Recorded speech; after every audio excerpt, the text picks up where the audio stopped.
Assalamualaikum warahmatullahi wabarakatuh. Shalom, Om Swastiastu, Namo Buddhaya. Namo Buddhaya.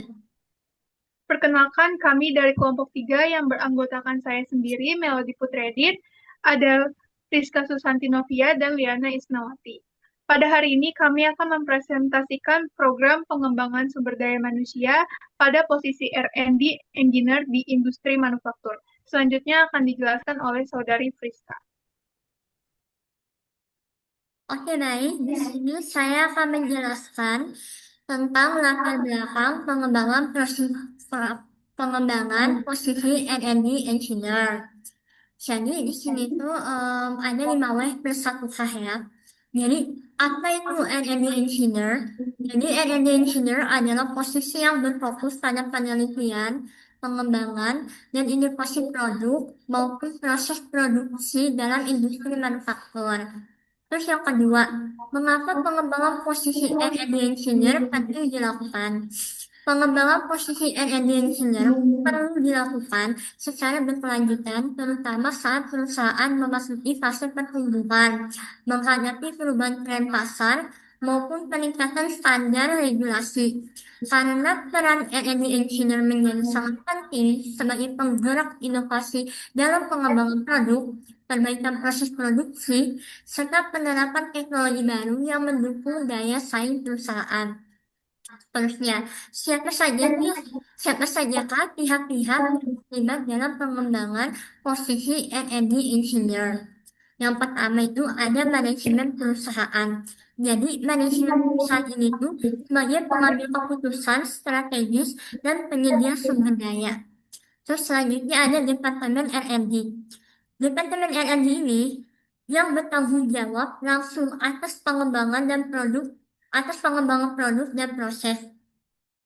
Seterusnya, siapa? Seterusnya ada Departemen Produksi.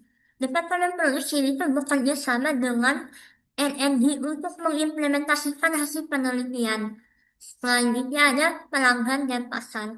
Pelanggan dan pasar ini sebagai sumber masukan untuk inovasi dan perbaikan produk. Jadi ibaratnya tuh ada pelanggan, ada produk seperti itu. Terus, kapan sih pengembangan posisi R&D engineer ini sebaiknya dilakukan? Jadi, pengembangan posisi R&D engineer perlu dilakukan secara berkelanjutan, terutama saat perusahaan memasuki fase pertumbuhan, menghadapi perubahan tren pasar, maupun peningkatan standar regulasi. Terus yang keenam, bagaimana langkah-langkah pengembangan posisi R&D engineer di industri manufaktur? Dengan cara program pelatihan pengembangan posisi R&D engineer. Ya, nanti akan dijelaskan sama saudari Melody. Terus ini tuh ada contoh kasus di mana R&D engineer-nya itu kurang dikembangkan. Kalian bisa klik link di bawah ya untuk membaca contoh kasus tersebut. Selanjutnya ada kebutuhan pengembangan posisi R&D engineer. Sebelum kita masuk ke dalam program pelatihan pengembangan, kita tuh harus tahu dulu kebutuhan pengembangan posisi R&D engineer. Yang pertama, yaitu ada hard skill, yaitu kemampuan teknis. Yang pertama itu menguasai software, design atau CAD, computer aided design, dan CAE atau computer aided engineer. Dengan software ini, mereka bisa membuat desain yang detail dan menguji kekuatan produk secara virtual sebelum diproduksi. Terus yang kedua, ada pengetahuan tentang material dan teknologi manufaktur. Mereka harus paham bahan apa yang cocok digunakan serta bagaimana proses pembuatannya. Misalnya nih, kapan harus menggunakan baja, plastik, aluminium, dan bagaimana cara terbaik untuk mengolahnya. Terus lagi yang ketiga, analisis data dan metodologi riset. Seorang R&D engineer nih guys, juga harus mampu mengumpulkan data, menganalisisnya, lalu mengambil kesimpulan yang tepat. Kemampuan ini penting nih, banget agar riset dilakukan bisa menghasilkan solusi nyata bagi pengembangan produk. Selanjutnya ada penerapan standar kualitas. Ada ISO, Lean, Six Sigma, dalam proses produksi, kualitas produk harus selalu konsisten. Oleh karena itu, mereka perlu banget memahami standar internasional seperti ISO serta metode peningkatan kualitas seperti Lean dan Six Sigma. Terus lagi nih, ada kebutuhan pengembangan di soft skill atau kemampuan non teknis. Yang pertama itu ada kreativitas dan design thinking. Kreativitas dan design thinking ini tuh di R&D engineer dituntut untuk punya ide-ide baru dan mampu berpikir kreatif dalam mencari solusi. Dengan pendekatan design thinking, mereka bisa menciptakan produk yang lebih sesuai dengan kebutuhan penggunanya. Terus lagi yang kedua, ada problem solving dan critical thinking. Setiap pengembangan produk pasti ada masalah. Karena itu, mereka harus bisa menganalisis masalah dengan tenang, mencari akar penyebabnya, lalu menemukan solusi yang tepat. Terus yang ketiga, ada kemampuan komunikasi lintas fungsi. N&D engineer tidak bekerja sendirian, guys. Tetapi mereka harus bisa berkomunikasi dengan tim lain, seperti produksi, pemasaran, atau keuangan, agar pengembangan produk berjalan lancar. Terus yang keempat, ada teamwork dan manajemen proyek. Karena bekerja dalam tim, mereka harus bisa nih bekerja sama dengan baik dan mengatur jalan proyek, mulai dari perencanaan, pelaksanaan, selanjutnya evaluasi.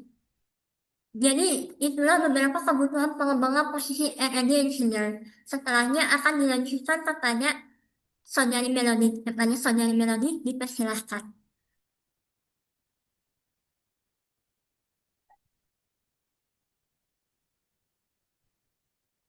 Untuk selanjutnya ada rancangan program pengembangan posisi R&D Engineer. Yang pertama itu ada tujuan pengembangan. Pertama, menguasai teknologi dan software desain modern. Program ini bertujuan agar karyawan mahir menggunakan teknologi dan perangkat lunak desain yang canggih sehingga bisa bekerja dengan lebih cepat, tepat, dan efisien. Yang kedua, membangun cara berpikir kreatif dan fleksibel.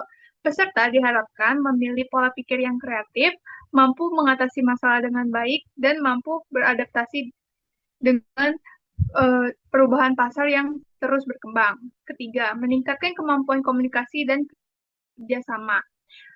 Fokusnya juga pada penguatan keterampilan berkomunikasi, bekerja sama dalam tim, dan kepemimpinan, agar lebih efektif dalam menyelesaikan proyek. Yang keempat, mencetak sumber daya manusia yang inovatif. Tujuan akhirnya adalah menciptakan sumber daya manusia yang tidak hanya bekerja menjalankan tugas, tetapi juga bisa menghasilkan ide-ide baru untuk mendorong perusahaan manufaktur menjadi lebih inovatif dan kompetitif. Yang kedua itu materi pelatihannya ada dua, pelatihan teknis dan pelatihan soft skills. Pertama, teknis itu ada seperti Advanced CAD atau CAE dan Product Simulation.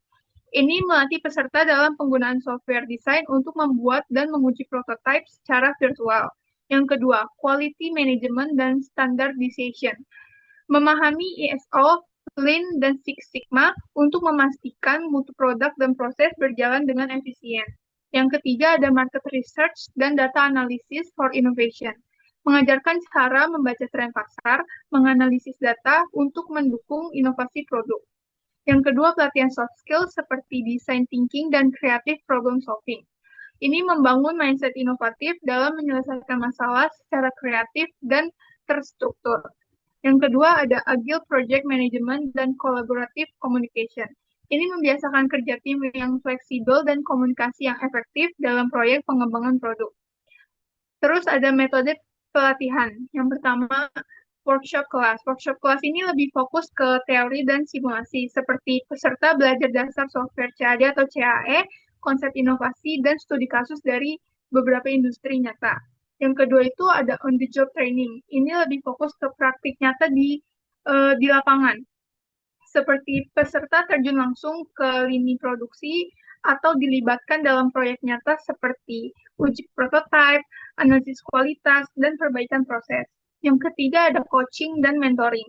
Ini fokusnya ke evaluasi dan pembinaan personal, seperti peserta mempresentasikan hasil proyek, lalu nanti mentor memberikan feedback atau penilaian dan arahan pengembangan untuk lebih lanjutnya bagaimana.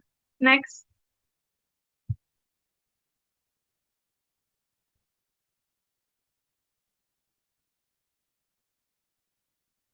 Selanjutnya ada durasi dan jadwal.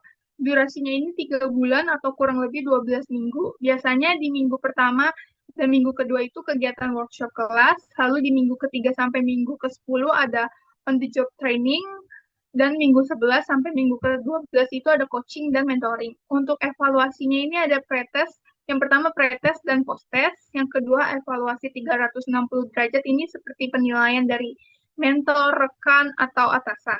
Yang ketiga, evaluasi proyek akhir.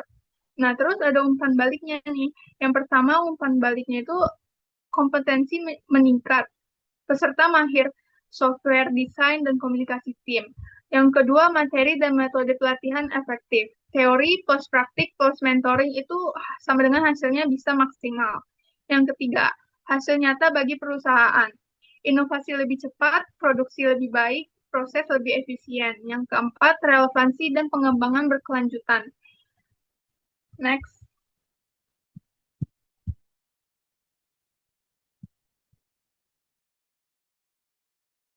Berikutnya ada evaluasi kesimpulan. R&D Engineer adalah bagian penting yang mendorong inovasi di industri manufaktur. Namun, saat ini masih ada kekurangan kemampuan yang perlu ditingkatkan. Untuk itu, dibutuhkan program pengembangan SDM yang terarah. Program pelatihan selama 3 bulan dengan kombinasi workshop, praktik langsung, dan bimbingan dapat membantu meningkatkan keterampilan teknis maupun soft skill karyawan. Dengan adanya program ini diharapkan lahir tenaga R&D yang lebih kreatif, inovatif, dan mampu menghadapi persaingan global.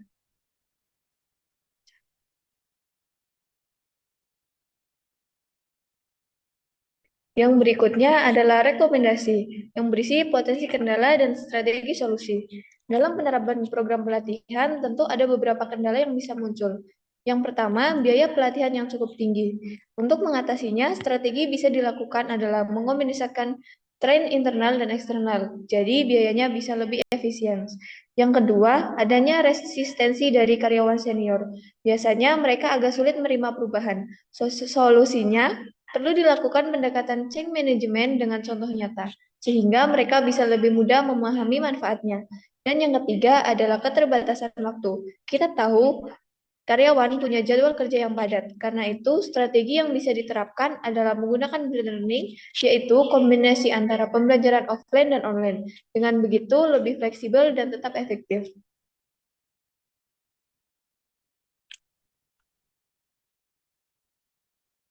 Demikianlah pemaparan yang bisa kami sampaikan pada kesempatan kali ini. Semoga penjelasan tadi dapat memberikan gambaran yang jelas dan manfaat bagi kita semua. Terima kasih atas waktu dan perhatiannya. Semoga apa yang kita bahas hari ini bisa menjadi tambahan wawasan sekaligus motivasi untuk kita semua. Wassalamualaikum warahmatullahi wabarakatuh. Shalom. Om Swastiastu, Namo Buddhaya.